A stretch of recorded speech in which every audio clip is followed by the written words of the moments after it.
Bonjour, aujourd'hui je vais vous présenter l'histoire d'Apollon et de Python le serpent à partir du livre Monstres et créatures de la mythologie de François Rachemul. L'histoire parle d'une fille nommée Leto. Son père est Titan. Chaque jour, elle va au bord de l'eau pour jouer avec les cygnes et d'autres animaux. En haut de l'Olympe, Zeus observe Leto et il commence à l'aimer. Héra, l'épouse de Zeus, devient jalouse et envoie Python à la poursuite de Leto.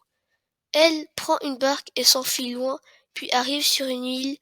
Sur cette île, elle enfante Apollon et Artémis, puis plus tard, Artémis demanda à Zeus de ne jamais se marier et Apollon demande à son père un arc et des flèches pour se venger et tuer Python. Je vais vous lire l'extrait qui m'a plu. Il s'agit de la bataille entre Python et Apollon.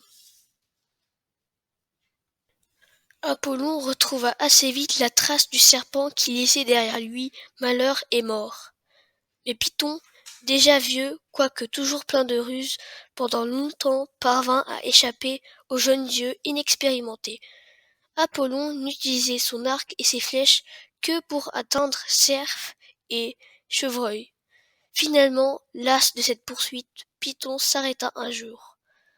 À peine caché dans les hauteurs du mont Parnasse, le dieu l'atteignit enfin, utilisant toutes les flèches que contenait son carquois. Le serpent, laissant couler de ses blessures un venin noirâtre, eut encore la force de se faufiler vers l'oracle de la terre, à Delphes, et c'est là qu'il mourut. La terre, indignée, se plaignit à Zeus. Le roi des dieux ne voulut pas désavouer son fils. N'avait-il pas vengé sa mère et mis fin aux ravages causés par l'un de ces derniers monstres apparus dans l'univers? J'espère que ce podcast vous a plu. À bientôt.